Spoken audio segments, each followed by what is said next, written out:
எல்லாம் எழுமி நின்று இந்த வருடத்தில் கர்த்தருடைய வார்த்தைக்கு நேராக நாம் கடந்து போவோம். வேத புஸ்தகத்தில் கையில் எடுத்துக்கொள்வோம்.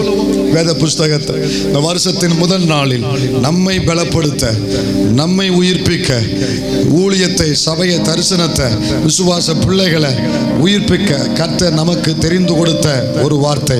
எல்லாரும் சேர்ந்து முழு பலத்தோடு வாசிக்க போறோம். சங்கீதங்களின் புஸ்தகம் 60ஆம் சங்கீதம் 4ஆம் வசனம். நல்லா எவ்வளவு பலன் இருக்கோ முழு பலத்தோடு சேர்ந்து வாசிக்க போறோம். 64 சங்கீதம் 2026 சங்கீதம் 64 வாசிப்போம். சத்தியத்தின் நிமித்தம் ஏற்றும்படியாக உமக்கு பயந்து நடக்கிறவர்களுக்கு ஒரு கொடியை கொடுத்து. இன்னொரு விசை.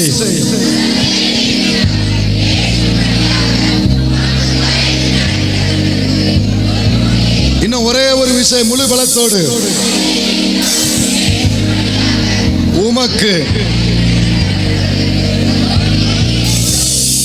கண்ணை மூடுவோம், கைகளை உயர்த்துவோம், கர்த்தரை நோக்கி பார்ப்போம். பிதாவே, இந்த வருஷத்தின் முதல் நாளில் உம்முடைய பாதபடியில் வந்து உம்மை ஆராதித்து உம்முடைய வார்த்தையை கேட்டு பலப்பட எங்களுக்கு கொடுத்த அற்புத வாய்ப்புக்காக ஸ்தோத்திரம். பரிசுத்த ஆவியானுடைய மொத்த ஆளுகைக்கு எங்களை ஒப்பு கொடுக்கிறோம். ராஜரீகம் பண்ணும், எங்களை தாழ்த்துகிறோம். நீரே மகிமைப்படும். இயேசுவின் நாமத்தில் பிதாவே, ஆமென். நாம பக்கத்தில் பார்த்து சொல்லுங்க, கர்த்தர் உங்களுக்கு ஒரு கொடியை கொடுக்கிறார். கொடுத்துட்டு உட்காருவோம். கொடியை கொடுத்துட்டு உட்காருவோம். ஆராதனை உமக்கே நாளெல்லாம் ஆராதனை. நல்ல முழு பலத்தோடு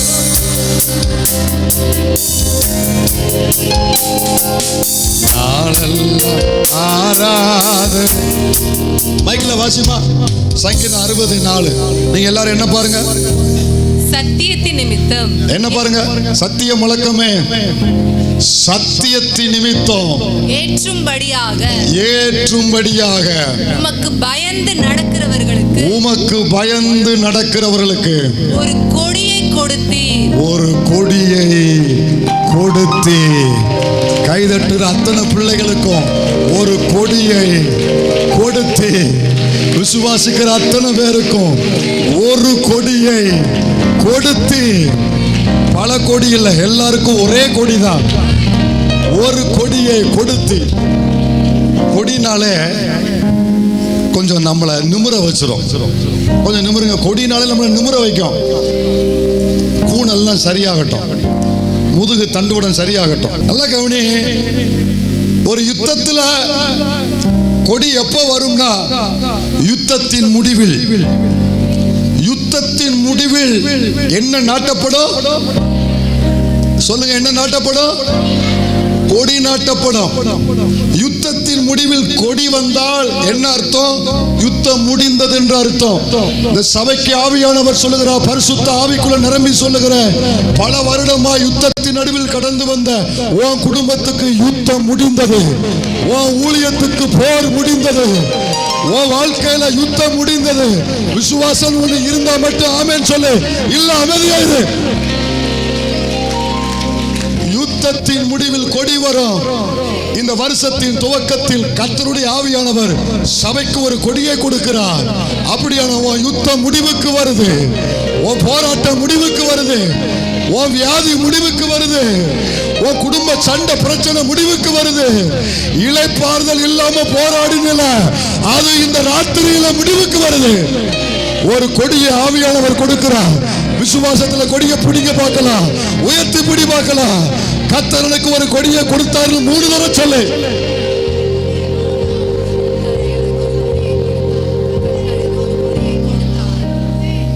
ஆராதனை உமக்கே நாளெல்லாம் ஆராதனை. இந்த கொடி வந்துங்க ரொம்ப முக்கியமான ஒன்று. யாருக்கு? பொதுவா தேசத்துக்கு ஒரு கொடி உண்டு. நம்முடைய இந்திய தேசத்துக்கு ஒரு கொடி உண்டு, தேசிய கொடி. எத்தனை கலர் இருக்கும்? 3 கலர் இருக்கும். என்னென்ன கலர் இருக்கும்? மாத்தி சொன்னா உனக்கு தண்டனை. ஒழுங்கா சொல்லு. அந்த ஒவ்வொரு கலருக்கும் ஒரு அர்த்தம் உண்டு. கொடினாலே அது அர்த்தம் முழுதான் வச்சிருப்பாங்க.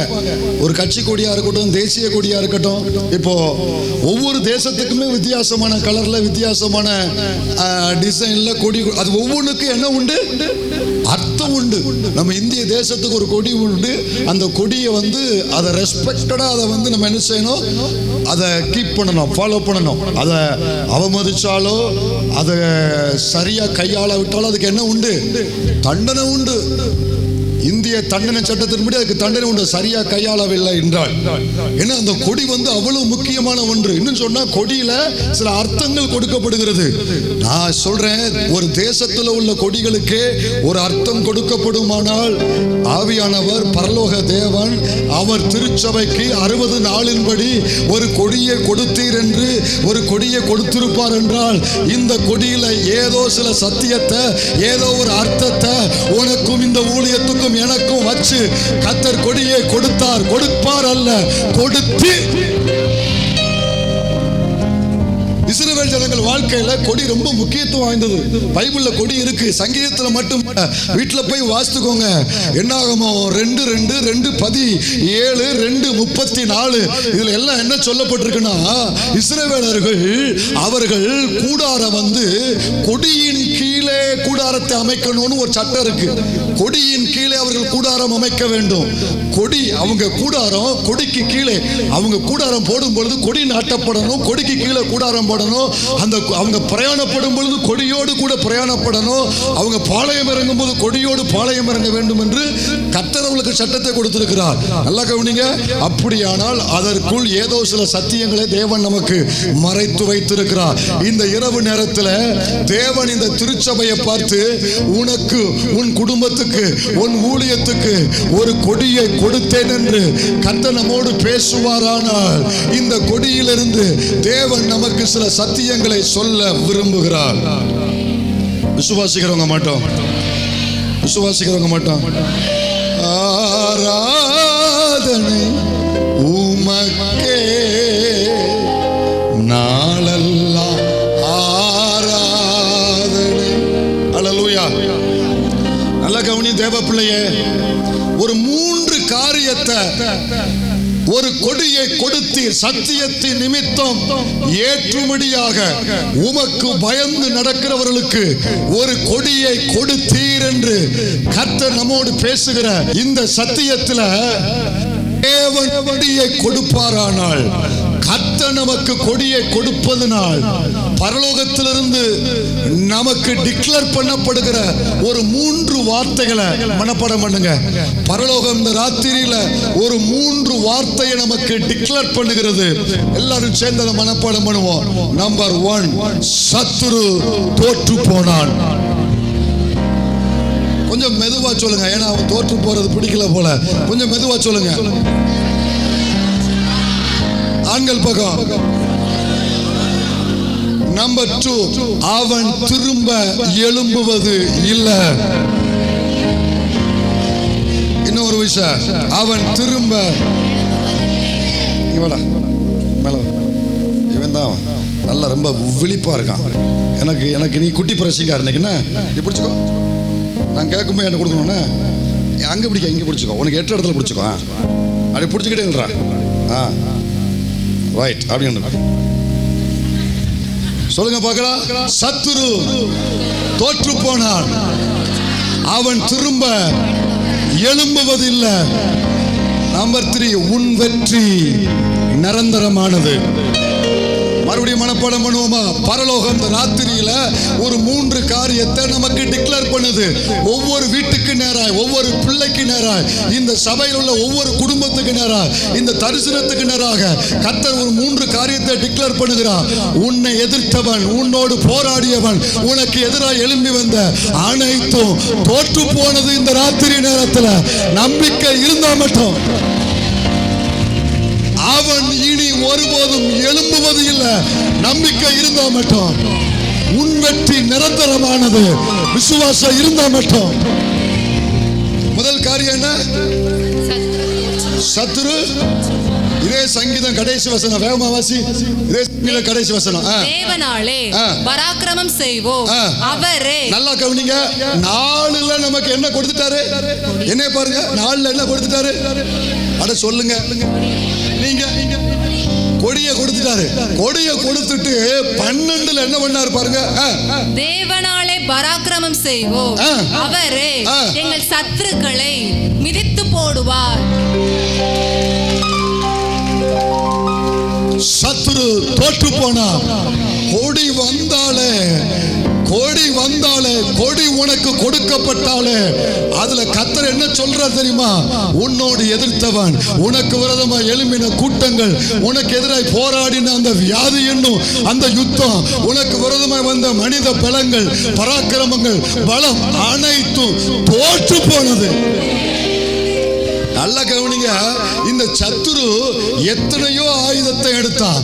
இந்த சத்துரு எத்தனையோ ஆயுதங்களை உனக்கு எதிராக எடுத்தான். என்ன கொடுமைன்னா, வார்த்தையை உனக்கு ஆயுதமாய் பயன்படுத்தினா, ஒரு கூட்டத்தை எழுப்பி உனக்கு விரோதமாய் ஆயுதமாய் பயன்படுத்தினா, உனக்கு விரோதமாக அதிகாரத்தை ஆயுதமாய் பயன்படுத்தினான், பணத்தை உனக்கு விரோதமாய் ஆயுதமாய் பயன்படுத்தினா, எத்தனை ஆயுதத்தை அவன் பயன்படுத்தினா, இத்தனை ஆயுதத்தையும் பயன்படுத்தி அவன் தோற்று போனான். அத்தனை ஆயுதமும் தாக்கப்பட்ட நீ இன்னைக்கு உன்னை பார்த்துதான் சொல்றாரு. பின்னால உட்கார்ந்து கேள்வியோடு சந்தேகத்தோடு இருக்கீங்களா, உங்களை பார்த்துதான் சொல்றாரு. அவன் ஆயுதத்தை எடுத்து தோற்று போனா. நீ தாக்கப்பட்டால் இன்னைக்கு கொடியை பிடிச்சிட்டு நீ நிக்கிற. அவன் தோற்று போனா நம்புறவங்க மட்டும்.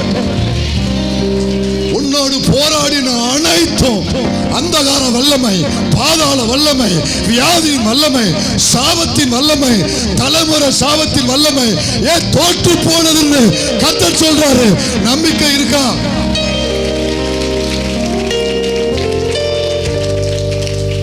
வேதம் சொல்லுது, சத்துரு எப்படி வருவானா? எப்படி வருவானா? வெள்ளம் போல. வெள்ளம் போல சத்துரு ஒரு 59:19 ஏசாயாவில் வாசிக்கிறோம். வீட்டில் போய் தெளிவாக வாசித்துக்கோங்க. ஏசாயா 59:19 சொல்லுது, சத்துரு வெள்ளம் போல வருவானா. எப்படி வருவா? நீ சொல்லு, எப்படி வருவா? நீ சொல்ல, எப்படி வருவா? நீங்க சொல்லுங்க, எப்படி வருவா? ஏன் வெள்ளம் போல வரா? நீ ஒரு நீர்த்துளி மாதிரி இருக்க. நீ ஒரு சின்ன ஒரு பாவம் பாருங்க. இம்புட்டு காண பயலுக்கு அவன் எப்படி வரானா? இம்புட்டு காலங்களுக்கு அவன் எப்படி வரானா? உங்க அண்ணன் எங்களை அவர் ரெடியா தான் இருக்காரா? சரி இருக்கட்டும். வெள்ளம் போல வருவான். வாயா, ஒரு மாலையை முடிக்க பாரு. உருப்பிடல, உள்ள அப்படி அவனை பாரு. பக்கத்தில் வா. இதை பார்த்தா என்ன தெரியுது உங்களுக்கு?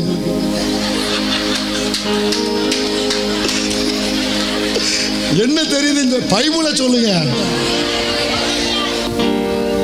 5 கல்லு கையில, அற்புதம் தான் பையில, அதிசயம் தான் நடக்க போகுது. ஜனங்கள் ஆடி பாடி துதிக்க போகுது. 5 கல்லு கையில, அற்புதம் தான் பையில, அதிசயம் தான் நடக்க போகுது. ஜனங்கள் ஆடி பாடி துதிக்க போகுது. அச்சானையா தாவீது நெத்தியடி, விழுந்தானையா கோலியாத்து செத்தபடி. அச்சானையா தாவீது நெத்தியடி, விழுந்தானையா கோலியாத்து செத்தபடி. உருட்டு கல்லுல சுருட்டு கவனையில, உருட்டு கல்லுல சுருட்டு கவனையில, வரட்டியடி நெத்தியடி, வரட்டியடி நெத்தியடி,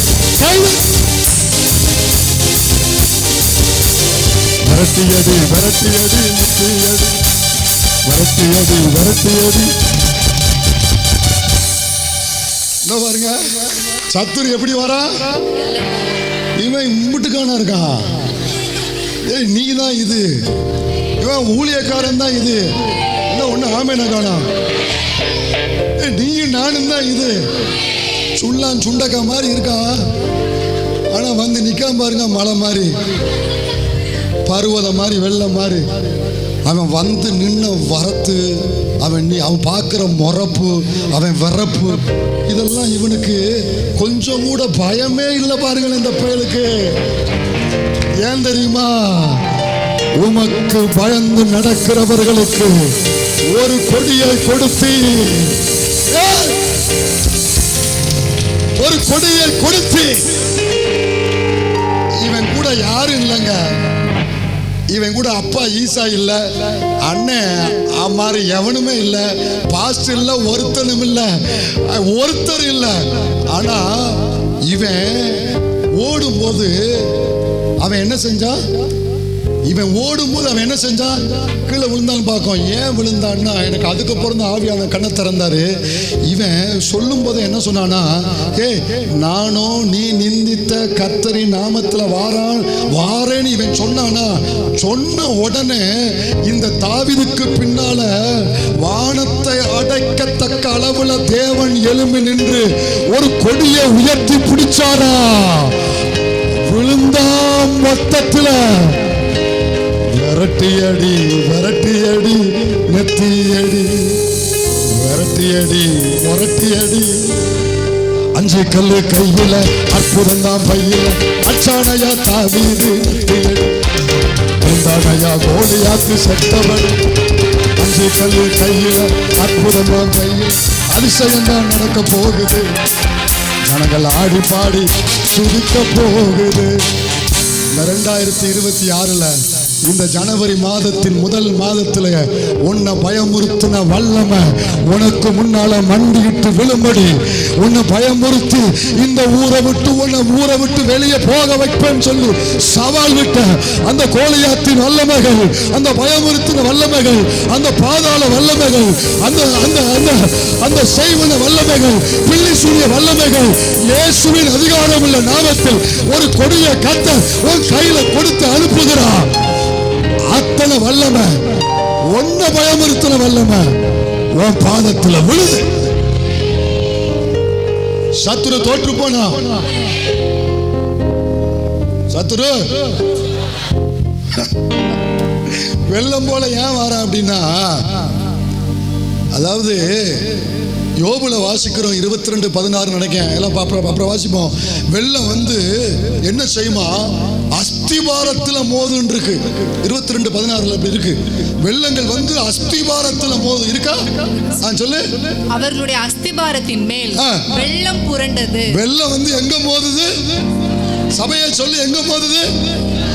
அஸ்திபாரத்தை அசைக்கும்படி பல வருஷமா ஒரு வல்லமை போராடிச்சுல. வெள்ளம் போல வந்து அந்த வல்லமை உன் அஸ்திவாரத்தை தாக்க வந்துச்சு, உன் ஆதாரத்தை அடிக்க வந்துச்சு, உன் தரிசனத்தையே வேரோடு புடுங்க வந்துச்சு. ஆனா கொடுமை என்னன்னா, மோதுன வல்லமை இன்னைக்கு கீழே கிடக்கு. மோதுன வல்லமை இன்னைக்கு உன் பாதத்துல கிடக்கு. நீ வருகிற வரைக்கும் உன் கூட போராடி இருக்கலாம். இந்த ராத்திரியில உனக்கும் உன் எல்லையில, உன் வீட்டுக்குள்ள, உன் எல்லைக்குள்ள எதெல்லாம் போராடிச்சோம், இப்போ உன் பாதத்துல அச்சானையா தாவீது விழுந்தானையா கோலியாத்து செத்தபடி. சொல்லுங்க, கையை உயர்த்தி சொல்லுங்க. அச்சானையா தாவீது நெத்தியடி அதில் விழுந்தானையா கோலியாத்து செத்தபடி. கையை அப்படி பிடி. ஒரு உருட்டு கல்லுல ஒரு சுருட்டு கவனம், ஒரு உருட்டு கல்லுல ஒரு சுருட்டு கவனம். முரட்டு அடி விரட்டி அடி. எனக்கு கொடுமை என்ன தெரியுமா? அதாவது எழுமல கொடுமை என்ன தெரியுமா? என் ஆண்டவ உனக்காக இவங்கிட்ட போய் சண்டெல்லாம் போடணும்னு அவசியமே இல்லை. ஒன்னே ஒண்ணுதான் செய்வாரு. நீ பயந்து கொண்டு இருக்கும் பொழுது உன் கையில கொடிய மட்டும் கொடுப்பாரு. ஆட விழுந்தானையா. அவன்கிட்ட போய் சண்டை போடணும்னு அவசியம் இல்லை. அவன்கிட்ட போய் பதிலுக்கு கேஸ் போடணும்னு அவசியம் இல்லை. பதிலுக்கு அவன் கூட போய் ஆர்கியூமென்ட் பண்ண அவசியம் இல்லை. பயந்து கொண்டு இருக்கிற உன் கையில ஒரு கொடியை மட்டும் கொடுப்பாரு. கொடுத்த உடனே நீ பாடலாம். ஒரு உருட்டு கல் இல்ல, சுருட்டு கவனை இல்ல, ஒரட்டு அடி நெத்தி அடி நெத்தி அடி, மொரட்டு அடி விரட்டி அடி நெத்தி அடி.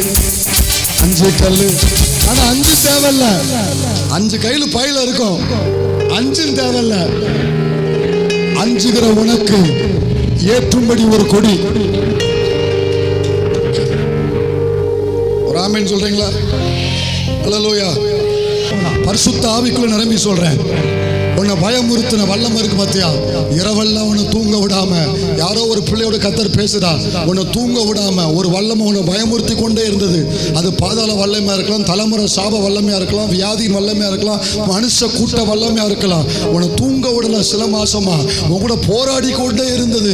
என்ன ஆகுமோ பயந்து கொண்டிருந்த, என்ன ஆகுமோ நீ திகைத்து போய் இருந்த, மூழ்கிடுவோமோ நினைச்ச, வெளியேறிடுவோம் நினைச்ச, ஊரை விட்டு போயிருவோம் நினைச்ச, கை கட்டினது உன்னை விட்டு போயிருமோ நினைச்ச. பரிசுத்த ஆவிக்குள்ள நிரம்பி விசுவாசத்தோடு சொல்றேன், அந்த வல்லமை இப்ப கீழே கிடக்கு, அந்த வல்லமை பாதத்துல கிடக்கு. அது விழுந்து போச்சு, அது தோற்று போனது. ஆவியில நிரம்பி ஒரு 10 ஸ்தோத்திரம் பண்ணு. ஆவியில நிரம்பி ஸ்தோத்திரம் பண்ணு. ஆவியில நிரம்பி ஸ்தோத்திரம் பண்ணு. ஹல்பா காதுனாமா, ஹல்பா கோதுனாமா, ஹல்பா கோதுனாமா.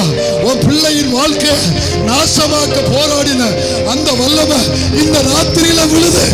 இயேசுவின் நாமத்தில், இயேசுவின் நாமத்தில் இந்த திருச்சபைக்கு விரோதமா ஆவியில ஜெபமனு, ஆவியில ஜெபமனு, ஆவியில ஜெபமனு. இந்த திருச்சபையின் தரிசனத்துக்கு விரோதமாய், ஊழியருக்கு விரோதமாய், சபையின் பிள்ளைகளுக்கு விரோதமாய், ஜெபிக்கிற பிள்ளைகளுக்கு விரோதமாய் எழும்பின அத்தனை வல்லமைகள் இயேசுவின் நாமத்தில் கர்த்தர் ஒரு கொடியை கொடுக்கிறார். அந்த வல்லமை இப்ப கீழே விழுது. இயேசுவின் நாமத்தில் அந்த வல்லமை இப்ப கீழே விழுது.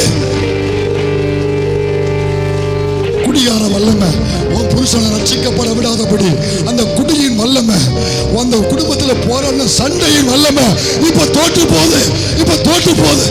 சண்டையின் ஆவி வெளியேறுவதாக, பிரிவினையின் ஆவி வெளியேறுவதாக.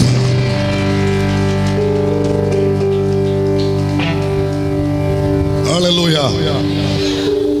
நான் சுருக்கிக்கிறேன், நான் செய்தியை சுருக்கிக்கிறேன்.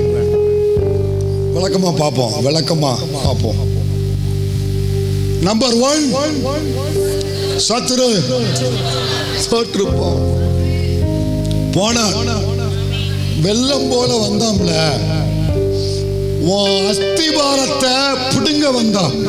நீ எது அஸ்திபாரம் நினைச்ச, அஸ்திபாரத்தை பிடுங்க வந்தான். ஏன் வெள்ளம் போல வரோம்னா, நீ வளரக்கூடாது, அதான் வேணும். நீ முன்னேறக்கூடாது, உன் குடும்பம் நல்லா இருக்கக்கூடாது, உன் தொழில் வளர்ந்துடக்கூடாது, உன் பிள்ளை நல்லா படிச்சிடக்கூடாது, உன் ஊழியம் வளர்ந்துடக்கூடாது, உன் ஊழியத்துக்கு ஆட்கள் வந்துடக்கூடாது. அப்போ வெள்ளம் போல வாரானா நீ நல்லா இருக்கக்கூடாதுன்னு தான் வாரான். நான் என்ன சொல்றேன்னா, நீ வெள்ளமா வா, பெரு வெள்ளமா வா, காட்டு யாரு வெள்ளமா வா, என் கூட யாரு இருக்குன்னு அவசியம் இல்லை. ஒரே ஒரு கொடியை மட்டும் இப்போ ராத்திரியில என் கையில கொடுத்து அனுப்புகிறா. விசுவாசிக்கிறவங்க கையில பிடிங்க, கொடியை பிடிங்க, கையில கொடியை பிடிங்க. என் கையில கர்த்தர் ஒரு கொடியை கொடுக்கிறார். ஹல்லேலூயா. ஆமென் சொல்லுங்க பார்க்கலாம். எத்தனை பேருக்கு நம்பிக்கை வருது? விசுவாசம் எத்தனை பேருக்கு வருது? சரி, 2வது பாயிண்ட்டுக்கு வருவோம். சீக்கிரம் கிளம்பணும்ல, நீங்க நாங்க இருப்போம். 2வது சொல்லுங்க. நீ பயந்து போயிருந்தையா, தனியா இந்த சின்ன பயலுக்கு வரதுமா இவ்வளவு பெரிய பயம் வந்து நிக்கானே அப்படின்னு சொல்லி பயந்து போயிருந்தையா? லிட்ரலா சொல்றேன், என்னையும் சொல்றேன், உங்களையும் சொல்றேன். அட என்னடா பண்ணேன் உனக்கு, அட என்னடா பண்ணேன் உனக்கு, இந்த சின்ன பயலுக்கு வருமா இவ்வளவு தீவிரமா அசூரத்தனமா வந்து நிக்கான் அப்படின்னு பயந்து போய் இருந்த உன் கையில ஒரு கொடியை கொடுத்த உடனே அந்த நின்ன பய ஒரு சுருட்டு கல் இல்லை, ஒரு உருட்டு கவனை இல்லை. அப்போ 10 விழுந்துட்டான். இப்போ உனக்கு ஒரு சந்தேகம் வருது. என்ன சந்தேகம் வருதுன்னா, சரி விழுந்துட்டான், ஒருவேளை மறுபடியும் எழும்புவானோ, சுகமாயிருச்சு, அந்த இடத்துல மறுபடியும் வலி இருக்கு, மறுபடியும் அந்த வியாதி வந்துருமோ, அது சரியாயிருச்சு ஆனா மறுபடியும் வந்துருமோ, மறுபடியும் அந்த பையன் வந்துருவானோ, மறுபடியும் அந்த பிரச்சனை வந்துருமோ. விழுந்துட்டான், சரிதான், தோற்று போனா, ஆனா மறுபடியும் வந்தா என்ன பண்ணுது, மறுபடியும் அந்த பிரச்சனை வந்தா என்ன பண்ண யோசிக்கிறையா, பயப்படுறையா? நாகும் 1:15 1:15 வேகமா. நாகும் 1:15 யோசித்து அழுது கொண்டிருக்கையா, திரும்ப அந்த வியாதி, அந்த போராட்டம், அதே பாதிப்பு திரும்ப வந்துருமோ? நாகும் 1:15 இதோ சமாதானத்தை கூறுகிற கிழவா யூதாவே, உன் பண்டிகைகளை ஆசரி. சத்திய முழக்கமே, உன் பண்டிகைகளை ஆசரி. உள்ள இருக்கிறவங்க அத்தனை பேரும் சத்திய முழக்கமே, உன் பண்டிகைகளை ஆசரி, உன் பண்டிகைகளை, உன் ஆராதனையை, உன் உபவாசத்தை, உன் ஜபத்தை, உன் ஊழியத்தை, ஆத்தும ஆதாயத்தை ஆசரி, பொருத்தனைகளை செலுத்து. ஏன்னா துஷ்டன் இனி உன் வழியாய் கடந்து வருவதில்லை. அவன் முழுவதும் சங்கரிக்கப்பட்டான். அவன் முழுவதும் அவன் ஆவியில நிரம்பி அவன் முழுவதும் சங்கரிக்கப்பட்டான். அவன் முழுவதும் சங்கரிக்கப்பட்டான். விழுந்தவன் இனி திரும்பி எழும்பி வருவது இல்லை. திரும்பி எழும்பி வருவது இல்லை. விழுந்தவன் திரும்பி எழும்பி வருவது இல்லை. அல்லேலூயா. நல்லா கவனிங்க. அவன் பாதியோட கத்தர் விடல, முழுவதும் உனக்கு எதிராய் போராடின அனைத்தையும் பாதியில கத்த 2025 மீதி 2026 கொஞ்சம் 27 அப்படி அல்ல, அவன் முழுவதும் சங்கரிக்கப்பட்டான். அந்த வியாதி முழுவதும் உன்னை விட்டு விலகியது. அந்த பிரச்சனை முழுவதும் உன்னை விட்டு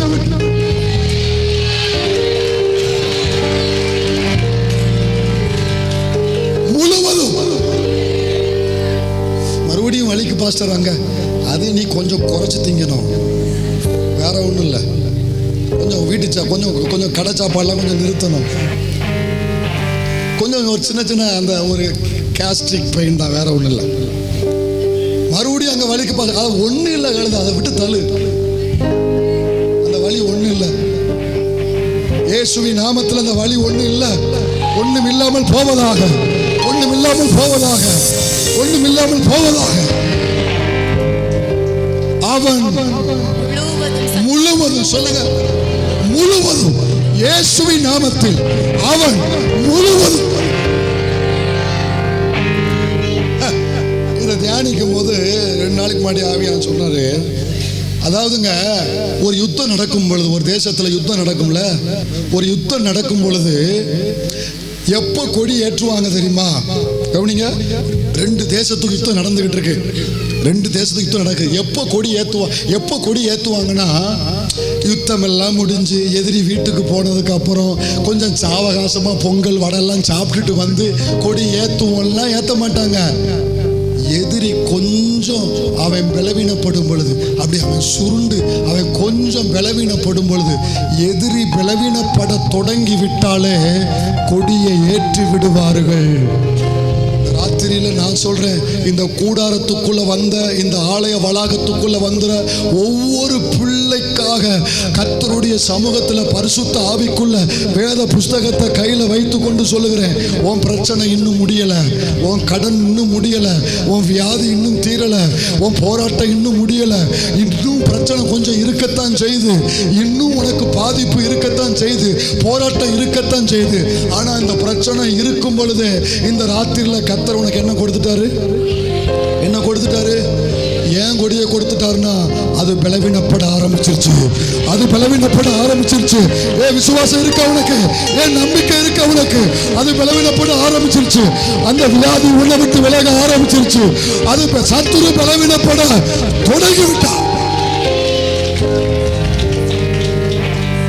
பலவீனப்பட தொடங்கிட்டான். இதே மாதிரி ஒரு ராத்திரியில தான் உனக்கு விரோதமா சதி பண்ணப்பட்டது, உன் குடும்பத்துக்கு விரோதமா சதி பண்ணப்பட்டது, உன் ஊழியத்துக்கு விரோதமா சதி பண்ணப்பட்டது. இதே ராத்திரிய கர்த்தர் கையில எடுக்கிறாரு, ஒரு கொடியை உன் கையில கொடுக்கிறாரு. அந்த சத்துரு பலவீனப்பட தொடங்கிட்டான். அவன் விழுந்ததுதான், திரும்ப அவன் எழும்ப. 430 வருஷம் கழிச்சு வெளியே வராங்க. எகிப்தை விட்டு வெளியே வந்தாச்சு. இத்தனை வருஷம் போராட்டம் முடிவுக்கு வந்துருச்சுன்னு பெருமூச்சு வண்டு கடலுக்கு முன்னால வந்து நிற்கிறாங்க. பெருமூச்சு விட்டு ஒரு சுதந்திர காற்று அப்போதான் அவங்க சுவாசிக்க ஆரம்பிக்காங்க. அது நிரந்தரமா நீடிக்கல. பின்னால பார்வோன் பட வந்து நெருக்கி கொண்டிருக்கிறது. உள்ளத்துல பயம் அதிகரிக்குது. கர்த்தரை நோக்கி பார்க்கிறாங்க. நல்லா கவனிங்க. கர்த்தரப்பாங்க ஒரு வார்த்தை சொன்னார். என்ன வார்த்தை சொன்னார் தெரியுமா? இன்று கண்ட எகிப்தியனை இனி ஒரு நாளும் காணாதிருப்பாய், காணாதிருப்பாய், காணாதிருப்பாய், காணாதிருப்பாய், காணாதிருப்பாய். இஸ்ரவேல் சரித்திரத்திலேயே அவர்களுக்கு விரோதமாய் எகிப்தியன் வந்தது அந்த ராத்திரி மட்டும்தான். அதுக்கப்புறம் எகிப்தியன் அவர்களுக்கு விரோதமாக வர முடியலை. வர முடியாத அளவுக்கு கர்த்தர் செஞ்சார். சொல்லுங்க, வச்சு செஞ்சார், சரியா செஞ்சாரு, வெயிட் பண்ணி செஞ்சாரு. என்ன செஞ்சாருன்னு சொல்றேன். சில நேரத்தில் ஒன்று மூச்சு வாங்க விடுவார். மூச்சு வாங்க விடுவார். ஏன் மூச்சு வாங்க விடுறாருன்னு சொல்றேன். நல்லா கவனிங்க. இவர் எப்படி செஞ்சார்? அவர் என்ன சொன்னாரு? இன்று கண்ட எகிப்தியனை இனி. அத சும்மா ஒரு பரவசத்துக்கு சொல்லிட்டு ஒரு அற்புதத்தை செஞ்சுட்டு கூட்டு வரல. லிட்டரலா செஞ்சாரு. எப்படி செஞ்சாருன்னா, இருக்கிற ராணுவத்தை எல்லாம் திரட்டி கொண்டு வந்தாரு. தண்ணியில மொத்தத்துல சமாதி கட்ட திரட்டி கொண்டு வந்தார். இப்போ மொத்த ராணுவத்தையும் தண்ணிக்குள்ள கதம் கதம் கதம், மொத்த ராணுவமும் கதம் தண்ணிக்குள்ள. இப்போ புதிய ராணுவத்தை அவன் எகிப்துல போய் உருவாக்கவும் முடியாது. ஏன்னா இருந்த ராணுவமும் போச்சு. இனி ராணுவத்துக்கு வரக்கூடிய தலைப்பிள்ளைகளும். அந்த எகிப்திய தேசத்துல ஒரு எந்த வல்லமை இவனை சிறைபிடித்ததோ அது திரும்ப எழும்ப விடாதபடிக்கு விழுந்தவன் விழுந்த வண்ணமாகவே இருக்கத்தக்க அளவில் மொத்தத்தில் தேவன் அடியோட வேரோட கருவறுத்தாரு. கட்ட ஓ இருதயத்தை கலங்க வைத்த அந்த வல்லமை இயேசுவின் நாமத்தில் ஆவியில் நிரம்பு, ஆவியில் நிரம்பு, ஆவியில் நிரம்பு. ஓ இருதயத்தை கலங்க வைத்த அந்த வல்லமை இயேசுவின் நாமத்தில் கர்த்தர் கருவறுக்கிறாரு. ஒண்ணு கூட மீதம் இருக்காது. இருந்தது முடிவுக்கு வரும். இனி புதுசா உள்ள வரவும் முடியாத அளவுக்கு விசுவாசிக்கிறவங்க மட்டும் விழுந்தா விழுந்ததுதான். அவன் முழுவதும் சங்கரிக்கப்பட்டான். அவிசுவாசப்படாத. கர்த்தர் சுகமாக்குனதுதான். ஆண்டவர் அந்த நிலத்தை அந்த தண்ணீரை கர்த்தர் ஆரோக்கியமாக்கினார் என்று வேதம் சொல்லுது. அது இந்நாள் வரைக்கும் அப்படி இருக்குன்னு வேதம் சொல்லுது. என்ன அர்த்தம் தெரியுமா? சுகமாக்குனதுதான். வெற்றி தந்ததுதான். விடுதலை தந்ததுதான். அது திரும்ப எழும்ப மாட்டான். வந்த வெளியே திரும்பி போனான் சனகரிப்பு.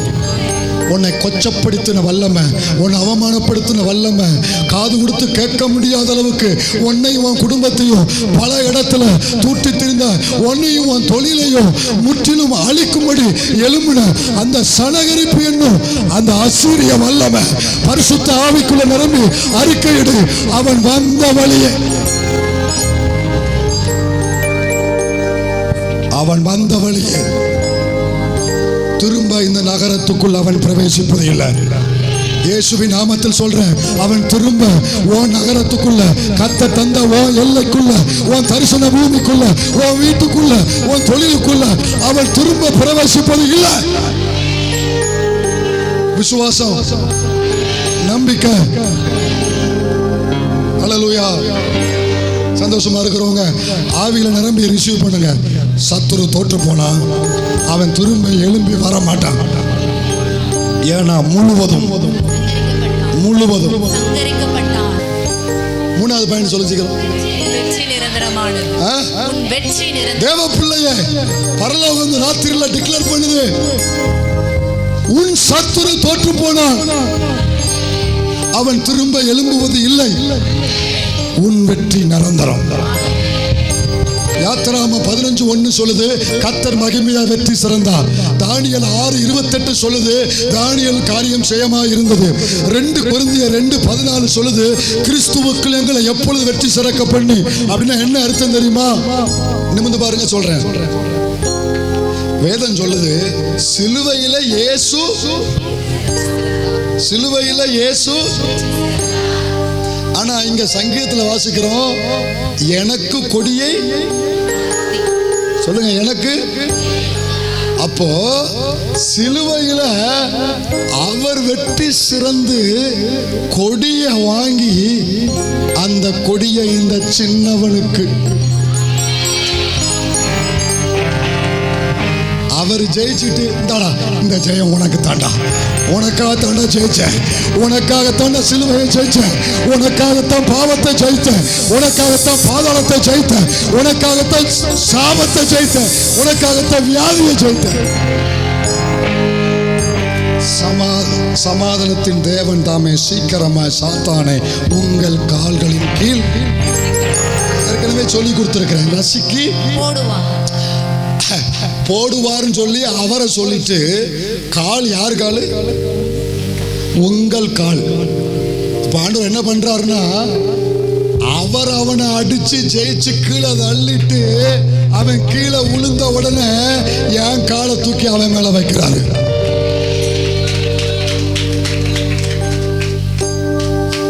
இவங்க 2 பேரும் கர்த்தருடைய பிள்ளைங்க. உங்களுக்கு புரியணும்ல நாங்க என்ன கூத்தலாம் பண்ண இருக்கு. உன் வெற்றி நிரந்தரமானது.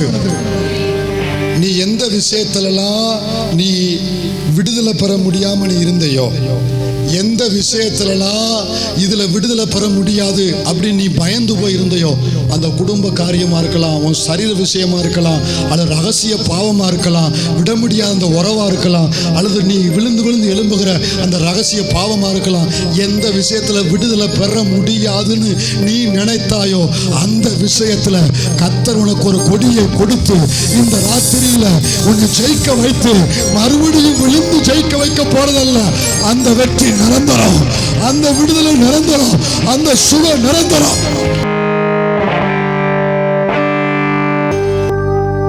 ஆண்டவர் 5 வருஷம் வாங்க மாட்டாரு. அவர் கொடுத்த கொடி உனக்கு நிரந்தரமானது, உன் குடும்பத்துக்கு நிரந்தரமானது, உன் சந்ததி வரைக்கும் அது நிரந்தரமானது. உன் சுதந்திரத்தை காப்பாற்றுகிற தேவன், உன் சந்ததியை காக்கிற தேவன். உன் சந்ததியை சத்துரு கை வைக்க முடியாது. ஏன்னா உன் கையிலேயே கொடிய, உன் கையில கொடுத்த கொடி உன் சந்ததிக்கு உரியது. நம்பிக்கை உங்களுக்கு இருக்கா? கடைசியா ஒண்ணு மட்டும் சொல்லி முடிச்சிருந்தேன். சத்துரு திரும்ப உன் வெற்றி. இதெல்லாம் கொடுக்கிற தேவன் யாருன்னு நான் சொல்லியிருந்தேன். அவர் ஒருபோதும் தோற்காதவர். தேவன் எங்கேயும் ஒருபோதும் எப்போதும் தோற்காதவர். எங்கேயாவது கர்த்தர் தோற்றதை பார்த்திருக்கீங்களா? அவர் தோற்காதவர். இன்னும் சுவாரஸ்யமா சில விஷயத்தை நான் சொல்லட்டுமா? என் ஆண்டவர் யாருன்னு கவனி. யுத்தம் முடிவதற்கு முன்பதாகவே ஜெயத்தை குறித்து பேசுகிறவர். யுத்தம் முடியல, பிரச்சனை முடியல, இன்னும் அது சரியாகல. ஆனா அந்த ராத்திரியில கர்த்தர் எதை குறித்து பேசுறாரு? ஜெயத்தை குறித்து. என் ஆண்டவர் யாருன்னா யுத்தம் முடிவதற்கு முன்பே ஜெயத்தை குறித்து பேசுகிறவர்.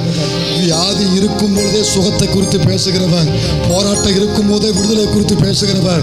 யுத்தம் நடந்து கொண்டிருக்கும் பொழுது ஜெயத்தை குறித்து பேச நான் ஆராதிக்கிற இந்த தேவன் ஒருவரால மட்டும்தான் முடியும்.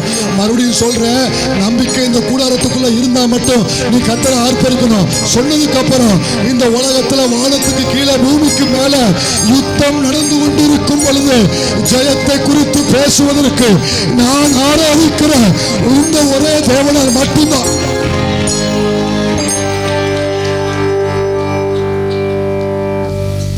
மோசேட்ட பேசினாரு. உபாகமம் 2:2 அந்த எமோரியன் பாசானின் ராஜாவை உன் கையில ஒப்பு கொடுத்தேன். இன்னும் ஒப்பு கொடுக்கல. யுத்தம் இன்னும் ஆரம்பிக்கவே இல்லை, ஆனா ஒப்பு கொடுத்தேன்னாரு. யோசுவாட்ட எரிகோவின் ராஜாவை குறித்து 6:2 பேசினாரு. அந்த எரிகோ தேசத்தையும் அந்த ராஜாவையும் அந்த போர் வீரர்களையும் இன்னும் அவன் யுத்தம் ஆரம்பிக்கல, ஒப்பு கொடுத்தேன். கிதியோன்ட்ட பேசினாரு, யுத்தம் ஆரம்பிக்கவே இல்லை, மீதியானியரை உன் கையில. யுத்தம் ஆரம்பிப்பதற்கு முன்பதாகவே ஜெயத்தை குறித்து கர்த்தர் பேசுறார். இந்த ராத்திரியில உனக்காக உன் எல்லையில கர்த்தர் செயல்படுகிறார். நம்பிக்கை இருக்கா? அச்சானையா தாவீது நெத்தியடி அதில் விழுந்தானையா கோலியாத்து. கையை உயர்த்து, ஒரு உருட்டு எக்க பாட்டு சவல்லாம் வேண்டாம், ஒரு சுருட்டு, மரட்டு, விரட்டு, நெத்தியடி. இது வேற என்னங்க வேணும்? யுத்தமும் செய்யறேன், ஜெயத்தையும் வாங்கி தரேன். இப்படிப்பட்ட ஒரு தேவனை நீ ஆராதிக்கிறைய.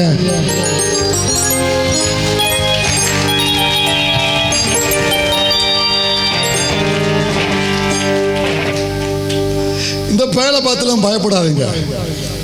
அது அப்படித்தான் இருப்பாங்க, அவங்க அப்படித்தான் இருப்பாங்க, அவங்க அப்படித்தான் பேசுவாங்க, அவங்க அப்படித்தான் மறப்பாங்க, அவங்க அப்படித்தான் செய்வாங்க. உன் பாட்டில் அமைதியா ஸ்தோத்திரம் பண்ணி கொடியை வாங்கி கையில வச்சுட்டு நின்றுக்கிட்டு நீ ஒன்றும் கஷ்டப்படவே வேண்டாம். அவனை என்ன செய்ய, யாரை போய் சந்திக்க, யாரை வச்சு இவனை கண்ட்ரோல் பண்ண, அதெல்லாம் ஒண்ணுமே வேண்டாம். துதி செய்ய தொடங்கினா கர்த்தர் யுத்தம் செய்ய தொடங்குவா. வேற ஒண்ணுமே வேண்டாம். நல்லா கவனிங்க, ஆண்டவர் யாருன்னு சொன்ன, யுத்தம் முடிவதற்கு முன்பு இன்னொரு சுவாரஸ்யத்தை சொல்லித்தரவா. ஓ வெற்றிய எதிரியின் வீட்டுல பேச வைக்கிறவன். உனக்கு அவ்வளவுதான் விசுவாசமா? உனக்கு அவ்வளவுதான் விசுவாசமா? உனக்கு அவ்வளவுதான் விசுவாசமா? உனக்கு அவ்வளவுதான் விசுவாசமா? ஓ வெற்றிய எதிரியின் வீட்டுல பேச வைப்பா. ஓ வெற்றிய எதிரியின் வீட்டுல பேச வைப்பா.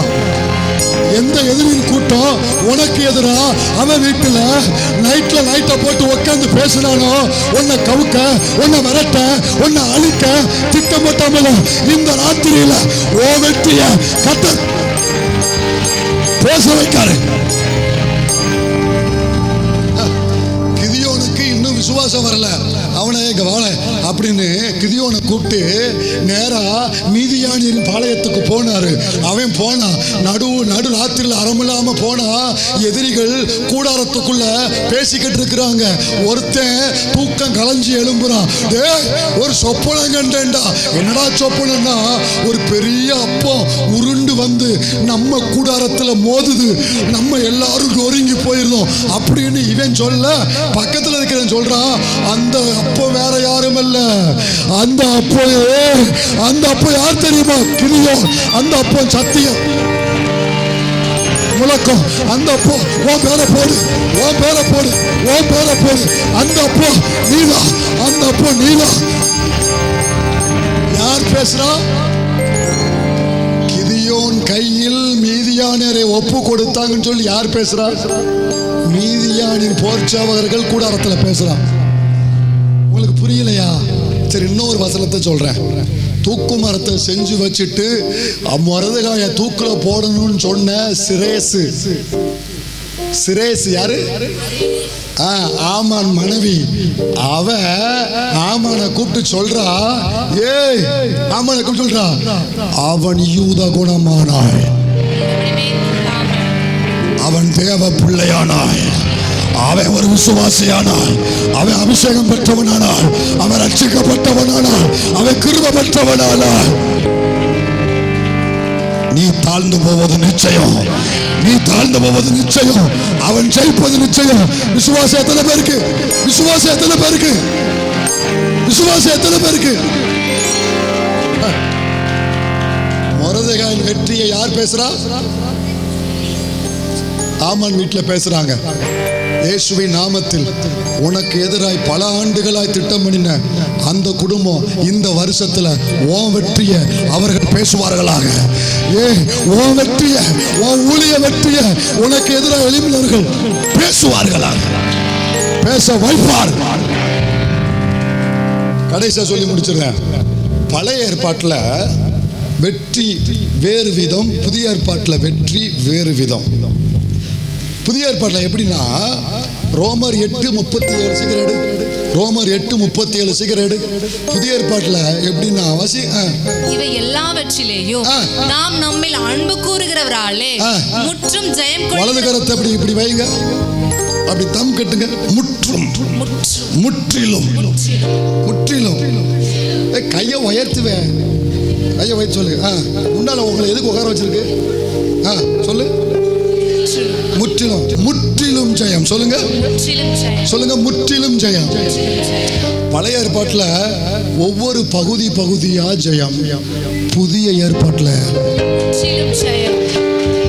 பகுதி பகுதியா இல்ல, முற்றிலும், முற்றிலும். பொருளாதாரத்தில், உன் சரீரத்தில், ஆவிக்குரிய ஜீவியத்தில், ஊழியத்தில், குடும்ப சமாதானத்தில் முற்றிலும். சொல்லுங்க, முற்றிலும், எல்லாவற்றிலும், சுற்றிலும். முற்றிலும், சுற்றிலும், எல்லாவற்றிலும்.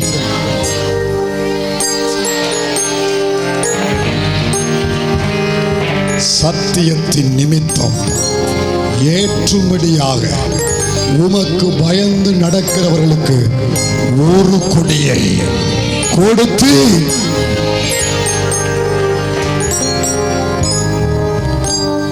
நான் என்ன செய்யணும் அப்படின்னா 61 மறுபடியும் வாசி. சங்கீதம் 61 மட்டும் வாசி. தேவனே, தேவனே, நீர் எங்களை கைவிட்டீர், எங்களை சிதறடித்தீர், எங்கள் மேல் கோபமாயிருந்து மறுபடியும் எங்களிடமாய் திரும்பியவர். ஆமா, வருவார், வருவார். இதுக்கு பதிலே வசனம் எங்க இருக்குன்னா, நான் சொல்ற வசனத்தை மறுபடியும் வாசி. நாளாகமத்தின் புஸ்தகம் 2 நாளாகமம் 15:2 வாசி. 2 நாளாகமம் 15:2 சீக்கிரம் வாசி. அவன் வெளியே ஆசாவுக்கு எதிர்கொண்டு போய் அவனை நோக்கி, ஆசாவே, யூதா பென்யமீன் கோத்திரங்களின் சகல மனுஷரே, கேளுங்கள், நீங்கள் கர்த்தரோடு இருந்தால். அங்க சொன்னாங்க, ஆண்டவரே நீங்க எங்களை கைவிட்டீங்க, எங்க கூட வாங்க. அது என்னன்னா அறியாம, அதாவது தப்பே நம்ம செஞ்சுக்கிறது, அப்புறம் ஆண்டவருக்கு அவர் சாற்றுறது. ஆனா உண்மை என்னன்னா, கர்த்தர் உன்னை விட்டு ஒரு நாளும் புதிய ஏற்பாட்டில் விலகலாம் மாட்டாரு. பழைய ஏற்பாட்டில் தப்பு செஞ்சா உன்னை விட்டு விலகிடுவாரு. ஆனா புதிய ஏற்பாட்டில் என்னன்னா, அவர் விலக மாட்டாரு, நீ தான் அவரை விட்டு விலகுற. தவறு செய்யும் நீ தான் விலகுற. அப்ப உண்மை என்னன்னா, அவர் உன் கூட தான் இருக்கிறாரு. இதுக்கு வசனம் பதில் சொல்லுது, நீங்கள் கர்த்தரோடு இருந்தால் அவர் உங்களோடு இருப்பார். 2026 நீங்க ஒன்னும் செய்ய வேண்டாம், தேவனோடு இருங்கள், அவர் பாதத்தில் இருங்கள், அவர் சமூகத்தில் இருங்கள், அவரை விட்டு விடாது இருங்கள். வருஷத்துக்கு ஒரு முறை மட்டும் வந்து ஆராதிச்சுட்டு ஆராதனை உட்கார்ந்துட்டு போனா ஆசீர்வாதம் என்று உங்களை ஏமாற்றி கொள்ளாதிருங்கள். ஒவ்வொரு நாளும் கர்த்தரோடு இருங்கள், அனுதினமும் தேவனோடு இருங்கள், அவர் உங்களோடு இருப்பார். உங்களுக்கு எதிரான சத்துரு தோற்று போனா அவன் திரும்ப எழும்புவது இல்லை. உன் வெற்றி நிரந்தரமானது. ஒரு கொடியை தேவன் உன் கையில் கொடுத்தார். விசுவாசிக்கிறவங்க மட்டும் எழுப்பி நிற்போமா? கைகளை மேல உயர்த்தி சொல்லுங்க, தேவனே, உமது நாமத்தில் என் கரத்தில் ஒரு கொடியை கொடுத்திருக்கிறேன். எனக்கு விரோதமாய் வந்த அத்தனை கூட்டமும் இந்த ராத்திரியில் தோற்று போனது. அவன் திரும்ப எழும்புவது இல்லை. நீர் எனக்கு தந்த வெற்றி நிரந்தரமானது. விசுவாசத்தில் சுதந்திரிக்கிறேன், விசுவாசத்தில் அறிக்கை எடுக்கிறேன், விசுவாசத்தில் பெற்றுக்கொள்கிறேன், விசுவாசத்தில் நான் நம்புறேன். என் கையில் ஒரு கொடியை கொடுத்தேன். அப்படியே கைகளை உயர்த்தி இந்த வருஷத்தை நமக்கு கர்த்தர் ஆசீர்வாதம் தரும்படி, இந்த சபைக்கு ஆசீர்வாதம் தரும்படி, நம்முடைய ஊழியங்களை கர்த்தர் பொறுப்படுத்தி நடத்தும்படி, நம்ம ஜனங்கள் செய்கிற வேலைகள் அவருடைய பிரயாணங்களை கர்த்தர் பாதுகாக்கும்படி யாருக்கு எந்த தீங்கு வராதபடி, வியாதி அணுகாதபடி, விபத்து வராதபடி, வீழ்ச்சி வராதபடி இந்த கூடாரத்தில் இந்த ராத்திரியில் வந்து நிற்கிற அத்தனை பேரையும், குடும்பத்தையும், எல்லைகளையும் கர்த்தர் தம்முடைய வல்லமையினால் பாதுகாக்கும்படி நல்லா கர்த்தரை ஸ்தோத்திரம் பண்ணுவோம் எல்லாரும். ஆண்டவரே, இந்த வருஷத்தை ஆசீர்வதியும். துன்பத்தை கண்ட வருஷங்களுக்கு பதிலாக என்னை சரியாய் மகிழ்ச்சியாக்குகிறவரே, நினைத்து அருளுகிறவரே, நியாயம் செய்கிறவரே, நியாயத்துக்கு ஜெயம் கொடுக்கிறவரே, ஜெயம் கொடுத்துட்டீங்க. ஜெயத்துக்கு அடையாளமா கொடியை கொடுத்துட்டீங்க. கோடான கொடி ஸ்தோத்திரம். தகப்பனே, நம்முடைய பிள்ளைகளை நான் இயேசுவின் நாமத்தில் ஆசீர்வதிக்கிறேன். இந்த வளாகத்துக்குள்ள இருக்கிற ஒவ்வொரு விசுவாச பிள்ளைகளையும், குடும்பங்களையும், தகப்பன், தாய்மார்கள், சகோதர சகோதரி, தம்பி, தங்கச்சிகள், புதிதாய் வந்த அத்தனை பேரையும் ஆசீர்வதிக்கிறேன். தூரத்திலும் சத்தத்தை கேட்கிற அத்தனை பேரை ஆசீர்வதிக்கிறோம். குறைவுன்னு சொல்லி இந்த பிள்ளைகளுக்கு இருக்கவே கூடாது. இயேசுவின் நாமத்தில் உமது சமூகத்தில் பலிபீடத்தில் நின்று நான் ஜெபிக்கிறேன். இந்த பிள்ளைகள் இந்த வருஷத்தில் குறைவுக்காக, தேவைக்காக யாரையும் போய் கையேந்த கூடாது. இவர்கள் கொடுக்கிற இடத்துல அத்தனை பேர் இருக்கும்படி உமது நாமத்தில் ஆசீர்வதிக்கிறேன். இவர்களுக்கு வியாதியோ வீண் செலவோ வரக்கூடாது. இயேசுவின் நாமத்தில் நான் ஆசீர்வதிக்கிறேன். எல்லாவற்றுக்கும் மேலே எங்கள் சபை மக்களை ஆத்தும ஆதாயம் பண்ணுகிறவர்களாய் மாற்றும். சுவிசேஷ பாரத்தை உருவாக்கும். ஜெபத்தின் ஆவியை அதிகமாய் ஊற்றும். பின்மாரின் அபிஷேகத்தை எங்கள் சபையில ஊற்றும். ஊழியம் செய்வதற்கு அடியானோடு உத்தரவாதமாக நிற்கக்கூடிய ஒரு உண்மை உத்தரவாதமுள்ள கூட்டத்தை கர்த்தர்களுக்கு எழுப்பி தருவீராக. நீர் பெருக, நாங்கள் சிறுக வேண்டும். எங்களை தாழ்த்தி வெறுமையாக்குறோம். இயேசு கிறிஸ்துவின் நாமத்தில் ஜெபிக்கிறோம் எங்கள் நல்ல பிதாவே.